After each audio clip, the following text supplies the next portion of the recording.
নমস্কার বন্ধুরা, আজকে আপনাদের সঙ্গে নিরামিষ একটি ঢেঁড়স রেসিপি শেয়ার করব। এইরকমভাবে একবার বাড়িতে বানিয়ে খেয়ে দেখুন, স্বাদ দেখবেন মুখে লেগে থাকবে। ভাত, রুটি, পরোটা সব কিছুর সঙ্গেই কিন্তু খেতে পারবেন। তো এখানে আমি নিয়ে নিলাম 300 গ্রাম ঢেঁড়স। আর ঢেঁড়সগুলো দেখুন কত কচি, মাঝখান থেকে ভাঙলেই কিন্তু খুব সহজে ভেঙে যাচ্ছে। আর ঢেঁড়সগুলোকে কিন্তু খুব ভালো করে ধুয়ে নিয়েছি, তারপর শুকনো একটা কাপড় দিয়ে ঢেঁড়সগুলোকে ভালো করে পুছে নিয়েছি। এই দেখুন, এখন এরকমভাবে এগুলোকে কেটে নিতে হবে। একটু বড় বড় করে কেটে নিতে হবে। দুটো সাইড কেটে মাঝখান থেকে এইভাবে কেটে নিলেই কিন্তু চলবে। আর 1 চামচ নিয়ে নিলাম রাঁধুনি। ঢেঁড়সগুলোকে একটা থালার মধ্যে নিয়ে নিলাম। অন্যদিকে চুলার মধ্যে একটা কড়াই বসিয়ে 1 চামচ দিয়ে দিলাম সরিষার তেল। তেলটা খুব ভালো করে কড়াইয়ের চারপাশে লাগিয়ে নিয়েছি। এখন দিয়ে দেব কেটে রাখা ঢেঁড়সের টুকরোগুলো। এখন ভালো করে তেলের সঙ্গে নাড়াচাড়া করে মিশিয়ে নিয়েছি।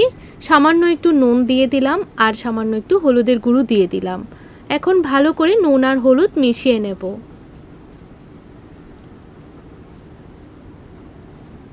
তো ভালো করে মিশিয়ে নিলাম। এখন ঢাকা দিয়ে প্রায় 3 মিনিটের জন্য রান্না করব। তাহলে ঢেঁড়সগুলো ভালোভাবে ভাজাও হবে, সেদ্ধও হয়ে যাবে। তো 3 মিনিট পর ঢাকনাটা তুলে দিলাম। ভালো করে কিন্তু সেদ্ধ হয়ে গেছে। এর চেয়ে বেশি আর ভাজবো না। এরকম একটু সবুজ কালার থাকতেই কিন্তু ঢেঁড়সগুলোকে নামিয়ে নিতে হবে। এই রান্নাটার জন্য খুব বেশি ভাজলে কিন্তু খেতে ভালো লাগবে না। এখন ঢেঁড়সগুলো নামিয়ে দিয়ে দিলাম 1 চামচ সরিষার তেল। অল্প একটু কালো জিরে দিয়ে দিলাম, একটা শুকনো লঙ্কা দিয়ে দিলাম। ফোড়নটাকে ভালোভাবে ভেজে নিয়েছি। এখন দিয়ে দেব কেটে রাখা আলু। এখানে আমি দুটো বড় সাইজের আলু এরকম টুকরো করে কেটে নিয়েছিলাম। আলুগুলোকেও ভালো করে ভেজে নিতে হবে। তার জন্য সামান্য একটু নুন আর হলুদ দিয়ে দিলাম। ভালোভাবে নুন আর হলুদ মিশিয়ে ঢাকা দিয়ে দেব প্রায় 3 থেকে 4 মিনিটের জন্য। আর তখন গ্যাসের ফ্লেমটা একদম লোতে রাখবেন, তাহলে খুব তাড়াতাড়ি আলুগুলো সেদ্ধ হয়ে যাবে। অন্যদিকে আমি একটা মশলা তৈরি করার জন্য নিয়ে নিলাম একটা বাটির মধ্যে 1 চামচ সাদা সর্ষে, 1 চামচ কালো সর্ষে, হাফ টিস্পুন আস্ত জিরে, 3টে কাঁচা লঙ্কা আর অল্প একটু আদার টুকরো। এগুলোকে খুব ভালো করে শিলনোড়ার মধ্যে পেস্ট করে নিতে হবে। অন্যদিকে আলু কিন্তু ভালোভাবে ভাজা হয়ে গেছে আর মোটামুটি সেদ্ধও হয়ে গেছে। এখন দিয়ে দিলাম একটা বড় সাইজের টমেটো, এরকম বড় বড় টুকরো করে কেটে। টমেটোটাকেও নাড়াচাড়া করে মিশিয়ে ঢাকা দিয়ে দিলাম 2 মিনিটের জন্য। তো 2 মিনিট পর ঢাকনাটা তুলে দিলাম। টমেটো কিন্তু ভালো করে সেদ্ধ হয়েছে। এখন যে মশলাটা পেস্ট করে নিয়েছিলাম এটা দিয়ে দিলাম। আর বাটিটা ধুয়ে সামান্য একটু জল দিয়ে দিলাম। এখন মশলাটাকে আলুর সঙ্গে ভালোভাবে কষিয়ে নেব। ভালোভাবে দেখুন মিশিয়ে নিলাম। ঢাকা দিয়ে দেব 1 মিনিটের জন্য।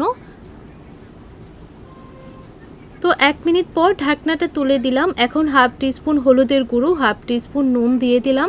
ভালোভাবে নুন আর হলুদটাকে মিশিয়ে নিতে হবে। দেখুন ভালো করে মিশিয়ে নিলাম। এখন ভেজে রাখা ঢেঁড়সগুলো দিয়ে দিলাম। ঢেঁড়সগুলো দেওয়ার পর ভালো করে মশলার সঙ্গে কষিয়ে নিতে হবে। এইভাবে একবার হলো বাড়িতে ঢেঁড়স রান্না করে খেয়ে দেখুন, দেখবেন একবার খেলে বারবার বানিয়ে খেতে চাইবেন। সকালে বা দুপুরের গরম ভাতের সঙ্গে খেতে কিন্তু অসাধারণ লাগবে। তো সামান্য একটু জল দিয়ে 2 মিনিটের জন্য ঢাকা দিয়েছিলাম। তো 3 মিনিট পর ঢাকনাটা তুলে দিলাম। দেখুন ভালো করে কিন্তু ঝোলটার মধ্যে বলক চলে এসেছে। অন্যদিকে আমি 1 চামচ মৌরি আর 1 চামচ রাঁধুনি একটা শুকনো খোলার মধ্যে ভালো করে রোস্ট করে নিচ্ছি। আর এটা যেন পুড়ে না যায়, তাই আপনারা গ্যাসের ফ্লেমটা একদম লোতে রেখে রোস্ট করে নেবেন। তো ভালো করে রোস্ট করে নিলাম। এখন শুকনো শিলনোড়ার মধ্যে এটাকে গুঁড়ো করে নেব। জল দিয়ে গুঁড়ো করবেন না, এটাকে শুকনো অবস্থায় গুঁড়ো করে নেবেন। 1 চামচ চিনি দিয়ে দিলাম। আর যে মশলাটা গুঁড়ো করে নিয়েছি এটা এখন দিয়ে দেব। ঠিক এরকম করে গুঁড়ো করে নিলেই কিন্তু চলবে। তো এখন ভালো করে মশলাটাকে মিশিয়ে নেব নাড়াচাড়া করে। তারপর 1 মিনিটের জন্য রান্না করে নেব। তারপর একটা প্লেটের মধ্যে গরম গরম নামিয়ে নেব। আপনাদের কাছে ঢেঁড়স রান্নার রেসিপিটা কেমন লাগলো কমেন্ট করে জানাবেন। ভিডিওটা দেখে যদি ভালো লেগে থাকে চ্যানেলটিকে সাবস্ক্রাইব করে রাখতে পারেন।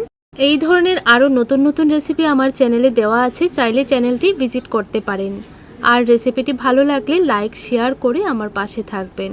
তো দেখুন একটা প্লেটের মধ্যে নামিয়ে নিলাম। তাহলে বন্ধুরা আজ এই পর্যন্তই, দেখা হচ্ছে পরের রেসিপিতে। ততক্ষণ আপনারা ভালো থাকবেন, সুস্থ থাকবেন।